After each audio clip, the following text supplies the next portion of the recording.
자, 반갑습니다. 반갑습니다. 자, 오늘 5번째, 엄밀히 6째가 되겠죠. 처음 만난 오리엔테이까지 합하면 오늘은 큐티의 이론과 실제에 대한 부분을 같이 다뤄보도록 그렇게 하겠습니다.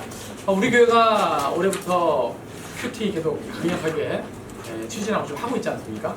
좀 잘 하고 계신가 모르겠습니다.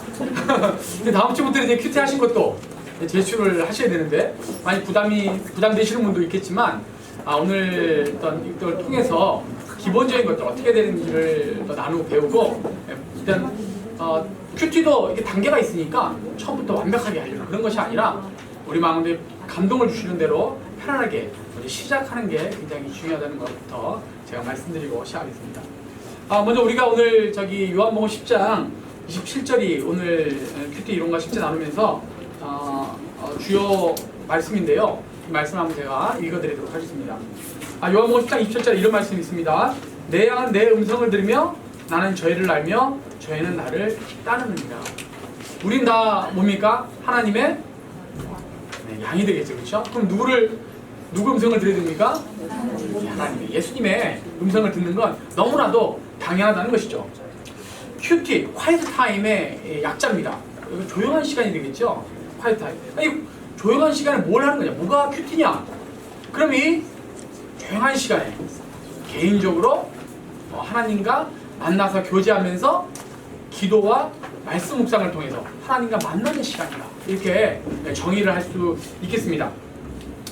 특별히 그 큐티 안에는 기도하는 부분도 있고 말씀 묵상하는 것도 있지만 오늘 주 내용들이 말씀 묵상에 대해서 큐티에 나눠진 책에 관련된 공부이기 때문에 그 중심으로 오늘 말씀을 전하도록 그렇게 하겠습니다.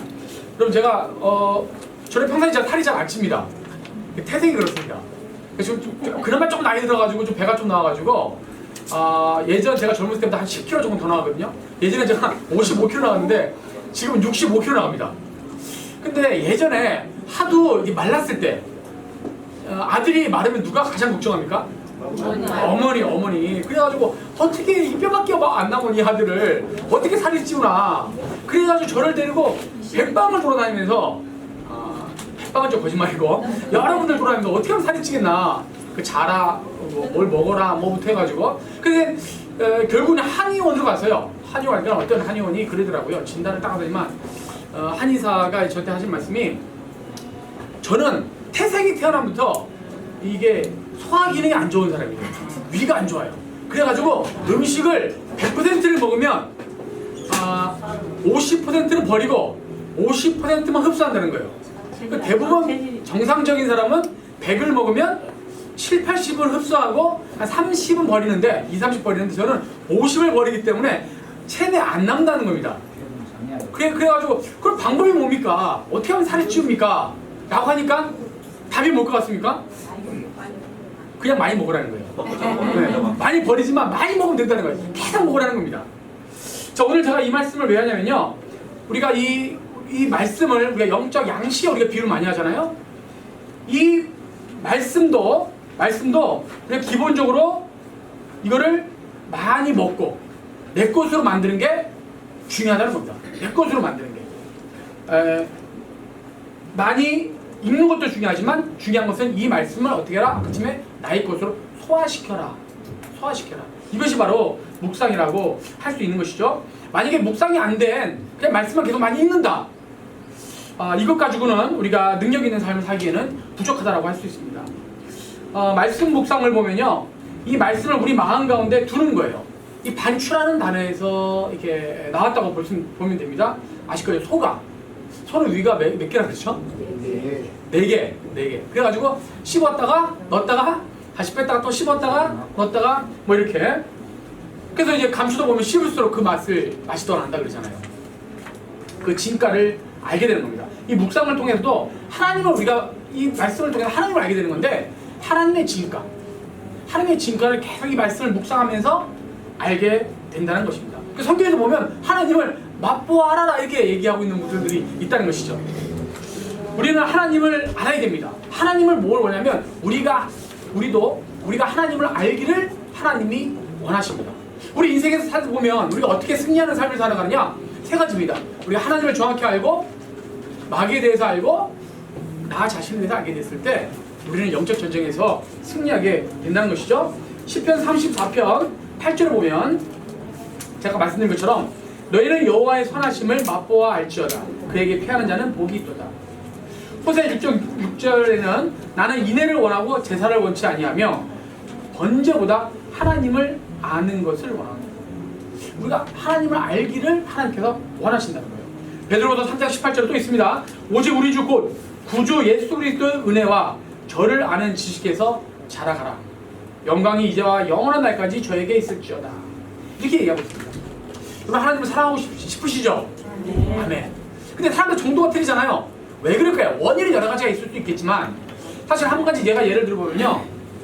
예를 들어 제가 맹인이라고 한번 가정을 해보자는 거죠. 앞을 못 봐요. 근데 내가 결혼해가지고 자녀를 낳았습니다. 자녀를 한 번도 봤습니까? 못 봤습니까? 네, 못 봤습니다. 맹인이니까. 맹인. 그렇지만 그 맹인 부부가 그렇다고 해서 자녀를 덜 사랑합니까? 아니죠. 사랑하잖아요. 왜 그럽니까? 자녀에 대해서 내가 알기 때문이죠. 알기 때문에.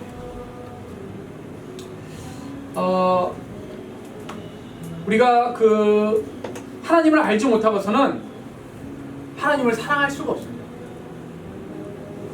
아까 맹인 얘기했듯이 안 보이는 것에도 사랑할 수 있습니다. 어머니가 자녀를 못 봤지만 사랑할 수 있듯이. 그렇지만 모르는 사람은 사랑할 수 없어요. 여러분 길거리에서 처음 누굴 만났는데 여러분 그분을 사랑할 수 있습니까? 사랑할 수 없죠. 왜냐하면 그분을 잘 알지 못하기 때문에. 근데 우리가 왜 하나님을 잘 사랑하지 못하느냐? 엄밀히 말하면 우리가 하나님을 잘 알지 못하기 때문이다. 하나님을 잘 알 수 있는 길이 바로 이 묵상, 이 큐티라고 할 수 있는데요. 큐티의 이 묵상의 최종적인 목표는 뭘까요? 그래서 계속 하라고 그러잖아요. 왜 자꾸 하라고 할까요? 여러분이 어떤 종교적인 어떤 부담을 더 주기 위한 걸까요? 아닙니다. 여러분 이미 묵상을 해보신 분들은 알겠지만 묵상을 통해서 얻는 최대 우리 목표는 우리가 예수님을, 하나님을 닮아간다는 겁니다. 하나님을 닮아가야 된다는 것이죠. 자신이 변화되는 거예요. 어느 목사님이 묵상을 말씀하시면서 이런 말씀을 한 적이 있습니다. 나는 성도들을 변화시키고 버릇을 고쳐주기 위해 성경을 읽고 공부했다. 그러나 나는 묵상을 통해 성도는 사랑의 대상이지 변화시켜야 할 대상이 아님을 깨달았다. 변화는 오직 하나님만이 하실 일이다. 톨스토이가 이런 얘기를 또 했습니다. 모든 사람은 인간이 변화되어야 한다는 것을 알고 있으나 정작 자기 자신이 변화되어야 한다는 것은 생각하지 못한다. 이렇게 말이죠. 그러니까 우리는 우리가 예수님의 성품을 담고 나아가기 위해서 묵상을 한다는 것이죠. 묵상하는 방법을 구체적으로 좀 얘기를 좀 해보겠습니다. 먼저는 하나님과 보낼 시간과 장소를 정하는 게 중요합니다. 시간과 장소를. 그리고 묵상할 때는 가장 기본적인 전제가 있는데 지난번에 제가 강조했던 거 지난주 기억나세요? 한마디로 하면 이 단어 굉장히 강조했죠. 뭡니까? 네, 그렇죠. 굉장히 이런 말씀들은 휘발성이 있다는 거, 다 잊어버린다는 거. 믿음으로 묵상은 믿음으로 하셔야 됩니다. 믿음으로. 지난주에 믿음을 강조를 했습니다. 믿음으로 어떤 자세로 묵상하느냐가 굉장히 중요합니다. 히브리서 4장 2절에 보면 저희와 같이 우리도 복음 전함을 받은 자이나 그러나 그 들은 바 말씀이 저희에게 유익되지 못한 것은 듣는 자가 믿음을 파악지 아니합니다. 그러니까 말씀을 읽을 때도 그렇고 묵상할 때도 그렇고 들을 때도 그렇고 거기에 뭘 플러스하지 않으면요, 믿음을 플러스하지 않으면 우리에게 유익이 없어요. 이게 묵상도 동일하게 우리의 믿음을 합하여 묵상을 하셔야 된다는 거죠. 자, 그러면 더 객관적으로 가면 이 묵상은 어떤 단계를 거쳐서 할까요? 예전에 보니까 우리 교회에서 뭐 이렇게 세미나도 하고 막 그랬잖아요. 들으신 분 있죠? 3단계, 4단계 막 얘기하는데 기억나시는 거 있습니까? 묵상 방법. 자, 힌트 주면 첫 번째는 관찰, 두 번째는 해석, 세 번째는 적용. 네. 여기 계신 분들이 많이 못 들었던 거로. 아이고. 자, 그러면 이 묵상과 성경 공부의 이 공통점이 있고 좀 차이점이 있는데 뭐가 좀 다를까요? 성경 공부하는 거하고 묵상하고. 네. 그러니까 기본적으로 관찰, 해석, 적용인데 성경 공부는 약간 해석 중심의 것이라면 큐티는 묵상은 적용 중심. 그렇게 기본적으로 쉽게 생각하시면 좋을 것 같습니다. 일단 우리가 한번 보겠습니다. 관찰을 한번 적어보고요. 관찰, 해석, 적용 이렇게 합니다. 자, 예수님 당시에 뭐 우리가 신약 성경을 예를 들어 읽는다고 하면 어떤 부분의 구절들을 다 읽어요. 읽으면 그 안에는 뭐가 있냐면 그 시대에 문화가 있습니다. 동그라미 문화라고 하고 있습니다. 문화. 그 시대에 문화가 있습니다. 그 문화 안에 예수님께서 하시고자 하는 말씀, 교훈들을 말씀하세요. 그 초자연적인 그 교훈을 삼각형이라고 한번 이렇게 해보겠습니다.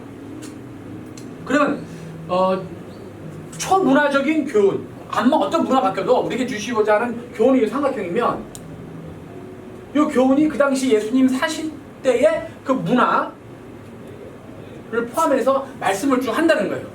그럼 요걸 관찰하세요, 여러분이. 관찰하고 그 다음에 해석할 때는 어떻게 될까요? 여기에서 그 시대 문화를 싹 빼면 됩니다. 그럼 뭐만 남아요? 교훈만 남아요. 초문화적인 교훈이 다 나옵니다. 그럼 적용할 때는요, 이 교훈을 그대로 가져와서 오늘날 우리가 사는 문화로 그대로 집어넣는 겁니다. 요 오늘날의 문화.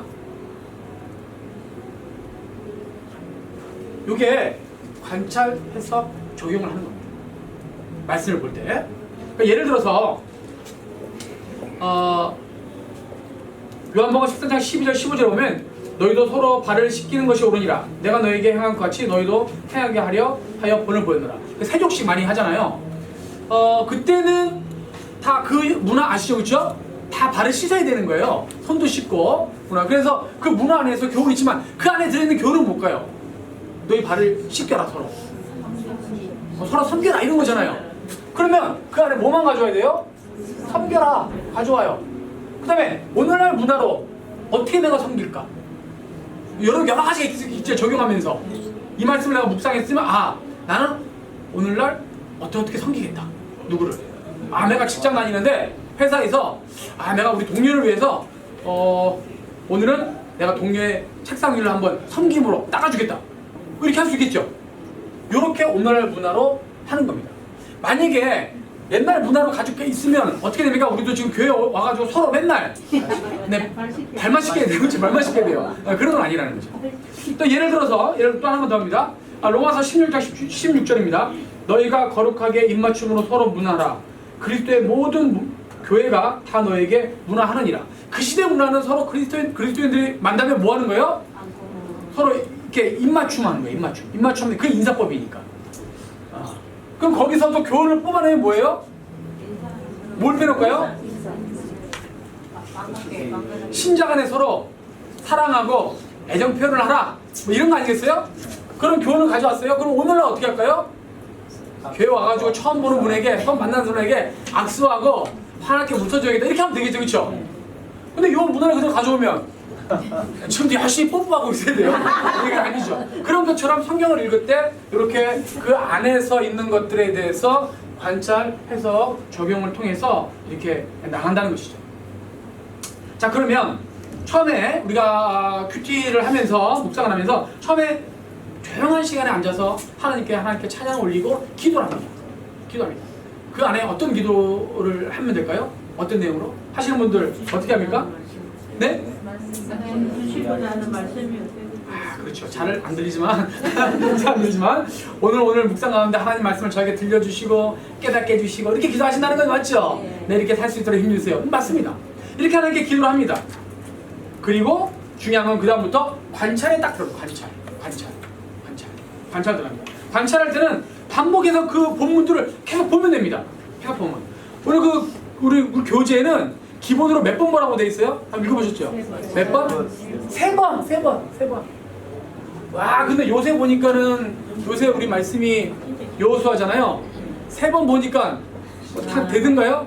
너무 힘들어. 땅 분배 너무 힘들어. 3번 봐도 안 돼. 이런 분 있어요. 방법이 뭘까요? 어떻게 하면 될까요? 맞습니다. 정답 맞았어요. 5번 모으면 됩니다. 5번 읽었는데 잘 모르겠다.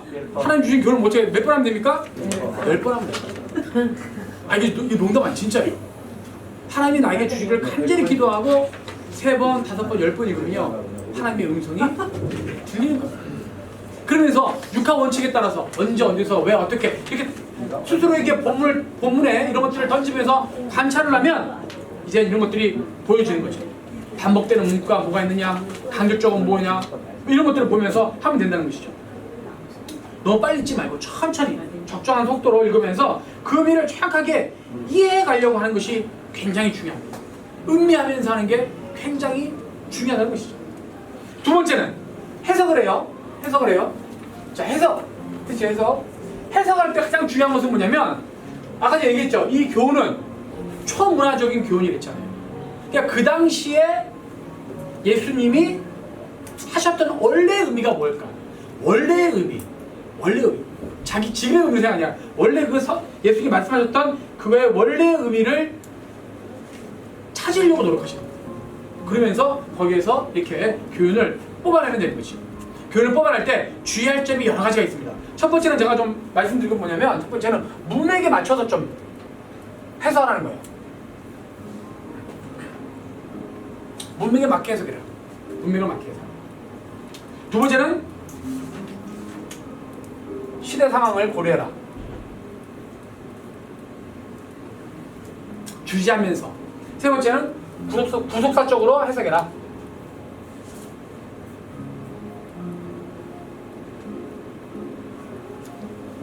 가장 잘하는 게 문맥에 맞게. 문맥에 맞게. 이게 좀 중요한 것 같아요. 그래서 문맥은 한 구절에 탁 꼽혔다고 해가지고 그 구절로 딱 하는 것이 아니라 이 구절이 의미하는 바가 문맥을 몰라면 어떻게 앞뒤로 다 읽어보셔야 돼요. 아, 이 글이 의미하는 바가 정확히 뭔지 그렇게 해서 해석을 해야 된다는 것입니다.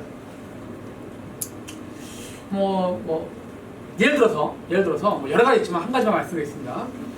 빌보서 4장 13절 빌사이사 우리 목사님 많이 외우라는 거 있잖아요. 내게 능력 주시는 자 안에서 내가 모든 것을 할 수 있다. 이렇게 하면은 어떤 분이 있다가 오랜만에 탁 묵상하다가 그 구절 나온 거예요. 야, 내가 이렇게 늘 들어왔고 친숙하고 힘이 되는 말씀인 것 같아. 줄을 닦아가지고 하는데 사실은 그러면서 이제 묵상 조용한 거 보면 야, I can do everything in Jesus Christ. 야, 그리스도 안에 내가 모든 걸 할 수 있다. 할 수 있어. 오늘도 내가 무슨 일 있는데 할 거야. 이렇게 적용하는 것도 조금 무리가 있을 수 있다. 왜냐면 그 말씀을 하신 그 앞뒤 저술을 쭉 보면 어떤 말이에요? 능력 주시는 데가 모든 걸 할 수 있다는 것은 뭐냐면 내가 궁핍에 처할 수도 있고 부함에 처해도 그냥 경제적으로 어려운 상황 속에서도 오직 예수 그리스도 한 분만으로 내가 이것들을 이겨낼 수 있다, 극복할 수 있다 이런 말씀이잖아요. 그렇죠? 그래서 문맥에 맞게 해석하면 그런 해석이 안 나와요. I can do everything이 아니라는 거죠. 그런 것처럼 성경에 너무나도 그런 부분이 많아요. 한쪽만 탁 잘라가지고 그렇게 하는 것이 아니라 전체 앞뒤 구절을 전체 봐서 진짜 이 구절이 어떤 걸 의미하는지를 정확히 보셔야 될 필요가 있습니다. 거치하다 내가 문 밖에서 누구든지 내 음성을 들으면 내가 그에게로 들어가 그로 더불어 먹고 그로 나로 더불어 이 말씀도 보면 우리가 사실 우리 사역할 때 이 얘기 많이 하잖아요. 영접할 때. 근데 그 앞뒤 구절을 보면 어떤 거예요? 이미 라우디아 교회에 하신 말씀이라는 거죠. 이미 라우디아 교회는 어떤 거예요? 예수님 믿는 단체예요. 성도들에게 하신 말씀이에요. 예수님 믿는 성도들에게 네 마음을 열어라, 영접해라 이 말씀하신 거 아니라는 거예요. 문맥 따지면 라우디아 교회가 뭘 할 일이 있는 거예요? 회개할 일이 있는 거예요. 회개할 일. 네가 회개하라는 거예요. 사실 회개하면서 다시 마음을 열면 그때 내가 너에게 들어가겠다는 말씀이죠. 그러니까 이런 해석들이 앞뒤 문맥을 착 따라보면 나온다는 거죠. 그냥 나에게 익숙하다고 그래가지고 그걸 꺼놓고 그냥 막 해석하면 해석을 잘못하면 뭐가 잘못돼요? 적용이 잘못되는 거예요. 우리가 나름대로 큐티 나름 다 하고 이렇게 쭉 적용해 보면 많이 하지만 좀 안타까운 부분들이 내가 아무리 봐도 해석의 범위가 있잖아요. 이 정도까지는 해석할 수 있는 데로 아니면 그걸 완전 넘어가지고 완전히 희한하게 해석해가지고 적용을 이상하게 하시는 분 봤어요. 그 마음이 좀 안타까워요. 지식하행이 좀 그렇고 그런 부분이 있는 거예요. 그래서 해석을 잘 하셔야 됩니다. 자, 두 번째는 시대적 상황을 고려해서 우리가 봐야 된다. 자, 이거는 묵상 큐티 할 때는 그런 막 공부할 시간이 없으니까 참고로만 하시고 넘어가도록 하겠습니다. 근데 성경 공부하게 되면 이거 다 이제 해야 돼요. 성경 공부. 유산점이 있어요. 성경 공부하고는. 그 다음에 이제 뭐냐면 구속사적으로 좀 해석을 해라. 구속사적으로. 구속사적이라는 건 뭡니까? 이 성경은 누구에 대해서 얘기하는 거예요? 예수 그리스도에 대해서 말씀하고 있는 거예요. 그러니까 요한복음 5장 39절에는 너희가 성경에서 영생을 얻는 줄 생각하고 성경을 연구하거니와 이 성경이 곧 내게 대해서 증거하는 것이다. 그래서 이 66번을 다 공부하면 뭐가 보여야 돼요? 하나님이 보이고 예수님이 보여야 되는 것이죠. 구절은 나머지 다 그렇게 만들었는데 우리 한 번씩 보면서 다르게 우리가 해석하는 부분이 있어요. 예를 들어서 오병이어 기적 이렇게 예를 들어서 하면 이런 설교 들어보시는 건 모르겠어요. 오병이어 기적을 했는데 주인공은 예수님이 아니라 그 오병이어 기적 일어나기까지 그 떡과 물고기를 이렇게 드렸던 아이의 신앙을 부각해서 설교하거나 하시는 부분도 볼 것 같습니다. 들었는가 모르겠어요. 사실은 아니죠. 그 구절이 쓰여진 이유는 이 아이처럼 네가 있는 거는 하나님께 드려서 헌신해서 해라 이 말이 아니라 진짜 주인공은 누굽니까? 예수님이에요. 예수님이 그런 기적을 행하시는 분. 그래서 뭐다? 우리 처음 얘기했듯이 예수님이 바로 하나님이시라는 거. 그걸 드러내려고 하는 거예요. 주인공은 여기 있는데 주인공 얘기 안 하고 다른 얘기하면 안 된다는 거죠. 중풍병자 기적 있죠? 지붕 뜯어내고 다 내려가지고 고친 거.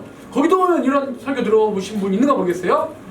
예수님께서 그 사람의 믿음을 보시고 고쳤다니까 야, 이 친구들의 믿음을 본받아 우리도 그런 믿음을 소유해야 된다. 지붕을 뜯어내는 수고를 마다하고 친구를 내려줘야 된다. 그러면 은혜 받는 것이다. 고침 받는 것이다.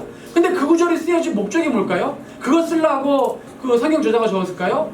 그것이 아니라 그 병든자, 중풍병자 그를 이렇게 세우는 예수 그리스도가 주인이죠. 그럼 네가 네 죄사를 받았다고 선포해버리시잖아. 바로 예수님이 하나님이라는 걸 드러내기 위해서 그 구절을 말씀했는데 없는 데 가서 이렇게 해석하고 적용하면 안 된다는 겁니다. 그런 부분에서 제가 말씀드렸습니다. 자, 그 다음에 이렇게 했다. 그 다음에 어떻게 돼요? 적용해라. 내 삶에 적용해라. 근데 잘 안 되는 부분이 이거예요. 처음 하시는 분이 가장 안 되는 게 이거예요. 내가 오늘 뭘 해야 되나? 교훈까지는 처음 나눠보면 여기서 어떤 은혜 받았습니다. 어떤 은혜 받았습니다라고 했는데 오늘 내가 그걸 삶 속에 어떻게 녹여낼지를 하는 부분들은 참 시간이 많이 걸려요. 그러니까 이거 훈련을 잘 하셔야 돼요. 훈련을. 그래서 여기 책에 보면 3P 있어요. 3P 적용. 3P. 첫 번째 퍼스널.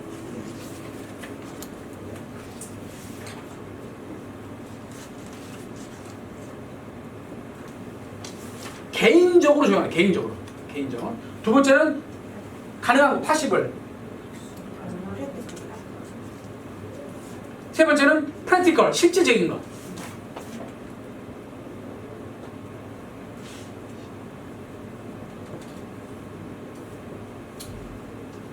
개인적으로 적용을 하고 가능한 걸 적용하고 실제적인 것. 이 말은 어떤 걸까요? 좀 반드시 이해하기 쉽게 좀 하면 그 적용을 나에게 적용하는 거야. 나에게. 그러니까 어떤 분 보면 지난번에 그 우리 큐티 전문가 목사님 모셔가지고 하는데 어떤 교회 한 예를 들면서 그 교회에 분란이 있었다. 그 자기 남편에 대한 얘기를 그 이제 권사님이 장로님 이야기를 이제 얘기가 퍼진 그런 얘기를 했어요. 그러니까 뭐냐면 저는 그 메시지를 들어 어떻게 생각하냐면 좀 저럴 리가 없는데? 이랬습니다. 왜냐면 이게 나누면요. 큐티 나눔을 하면요. 그 말씀을 보고 누구한테 적용해야 돼요? 본인 얘기하면 돼요. 근데 앉아가지고 말씀 보면서 뭐예요? 야, 이 말씀은 우리 남편이 이렇게 해야 되는데. 누구한테 적용하는 거예요? 자기 남편한테 적용한 거예요. 그래가지고 나누면서 우리 남편 얘기하고 하는 거예요. 그렇죠? 이러면 안 된다는 거예요. 이게 퍼스널이 안 된다는 거예요. 그러니까 자기한테 적용해요. 두 번째는요. 불가능한 거 적용하면 안 돼요. 내가 오늘 실천할 수 있는 거. 탐구. 세 번째는요. 실제적인 거. 애매하고 추상적인 거 하지 말라는 거죠. 그러니까 적용하세요 라고 하니까 어떤 분이 오늘도 하나님 말씀에 순종하는 삶을 살아야겠다. 어떻게 순종한다는 건지 이게 구체적이지가 않잖아요. 그렇죠? 그런 거는 적용이 아니고 구체로 순종한다는 걸 예를 들어서 오늘 그러면 하나님 말씀을 순종해서 우리 옆집에게 빵 하나 갖다 주겠다. 이렇게 하면 되는데 그게 아니라 그냥 순종하면서 이런 식으로 적용하면 이건 잘못됐다는 것입니다. 적용도 잘 하셔야 됩니다. 적용을 잘 하지 못하면 이상하게 하는 경우들이 많이 있습니다. 뭐 예전에 뭐 이런 부분 있더라고요. 왜? 그 창세기 9장 25절을 보면 가나안이 저주를 받잖아요. 가나안이 노아 그 사건 때문에. 그러니까 어떤 사람 예전에 그런 게 있었어요. 흑인 노인제도 있죠. 흑인들 그 노예제도 그것을 뭐 합법화했습니다. 그게 당연하다 생각했어요. 왜 그랬을까요? 그 가나안의 후손이니까 저주받아 그래야 되니까 당연하다. 너는 흑인으로서 그렇게 사는 게 이렇게 적용해버리면 안 된다는 거죠. 조금 잘하셔야 됩니다. 이 묵상의 결과는 뭘까요? 이 묵상을 하게 되면 우리가 첫째 묵상을 하게 되면 여기 지혜자가 됩니다. 지혜자가 된다. 우리 시편 119편 99절 100절에 보면 내가 주의 증거를 묵상함으로 나의 명철함이 나의 모든 스승보다 승하며 주의 법도를 지킴으로 나의 명철함이 노인보다 승하니이다. 지식은 지혜의 한여입니다. 지식은 현대 넘쳐나지만 지혜를 찾기는 참 어렵죠. 잘못된 지식이 너무 많기 때문이기도 합니다. 그러나 우리가 묵상을 하면 하나님께서 주는 그 지혜를 우리가 받을 수 있습니다. 두 번째는 형통하게 됩니다. 형통하게 된다. 여호수아 1장 8절 보면 이 율법책을 내 입에서 떠나지 말게 하며 주야로 그것을 묵상하여 그 가운데 기록한 대로 다 지켜 행하라. 그리하면 내 길이 평탄하게 될 것이라 내가 형통하리라. 시편 1편 1절부터 이런 암송하시는 분들 많이 있겠죠?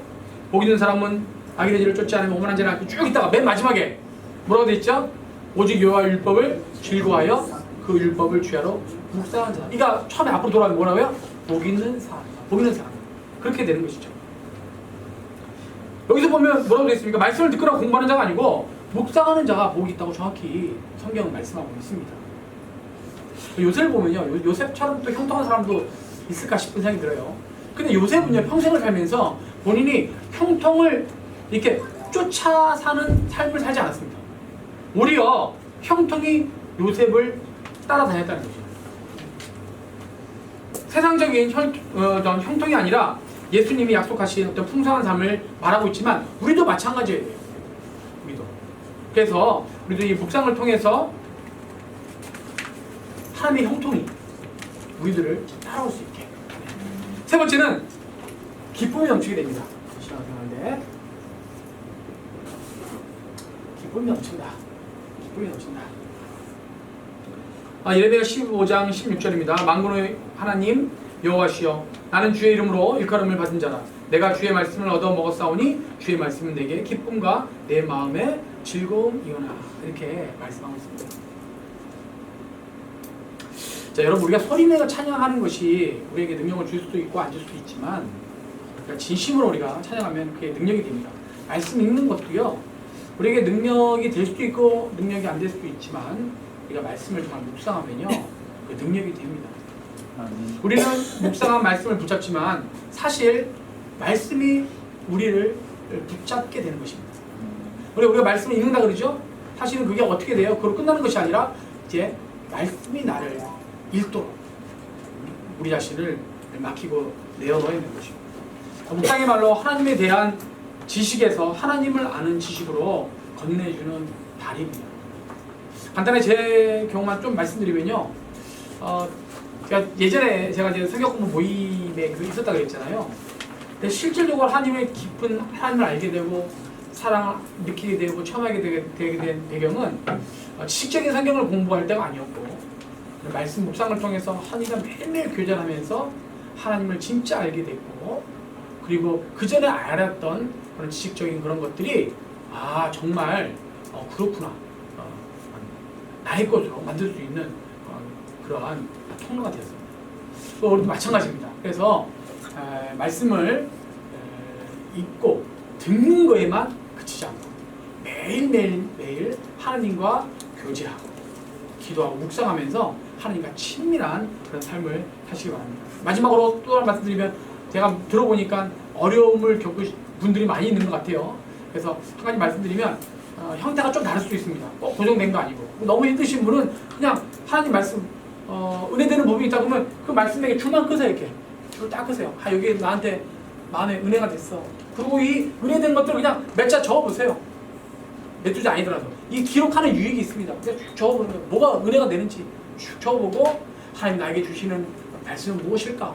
이게 생각하는 것만으로도 시작하게 되면 나중엔 깊이